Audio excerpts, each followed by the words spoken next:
اهلا بيكم. 50% من الاطفال اللي بيدخلوا الحضانه بتبتدي اسنانهم تسوس، والنسبه دي بتزيد لما يدخلوا التعليم الاساسي. بيوصلوا لغايه 80% من الاطفال بتبقى اسنانهم مسوسه.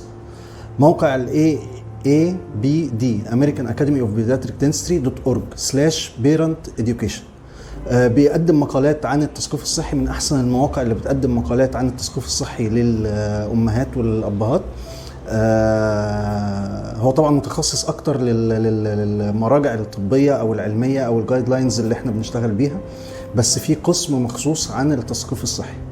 الموقع ده كمان فيه مقالة بتتكلم عن ان 100% من مرض تسوس الأسنان ممكن ان احنا نتجنبه، و70% من المراهقين اللي بيحتاجوا تقويم لما يكبروا، اللي هم بيركبوا بريسز على أسنانهم دي كلها، 70% منهم ممكن ان هم يتجنبوا موضوع التقويم وتركيب البريسز دي.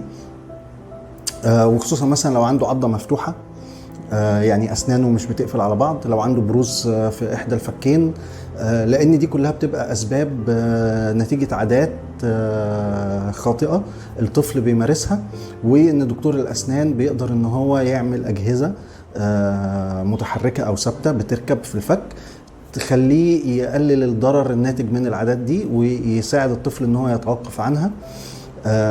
بس الشرط الوحيد إن احنا نلحق الطفل في سن من 9 سنين لغاية قبل البلوغ، عشان ما يبقاش فيه ضرر على العظم بتاع الفك. لو اتأخرنا أكتر من كده بيضطر الطفل إن هو يدخل في مراحل علاجية للتقويم معقدة وبتاخد وقت طويل وطبعا مكلفة. والسبب التاني غير العادات دي الأطفال بيحتاجوا تقويم بسببها هي فقدان الضروس اللبنية بدري عن ميعادها قبل ميعاد التبديل. انصحكم تخشوا على الموقع ده، هتلاقوا فيه مقالات كتير قوي مفيدة، واتمنى ان ما تضيعيش الفرصة على ابنك او بنتك ان هو يتجنب التقويم دي بالزيارة والمتابعة المستمرة لدكتور اسنان الاطفال، وخصوصا بعد ما يتم سن 9 سنين وقبل البلوغ. عايزكم كمان تتصفحوا الموقع ده، ويا ريت تقولوا لي وتشاركوني ايه اكتر مقالة فادتكم او حسيت انها جديدة ما كنتوش تعرفوها قبل كده.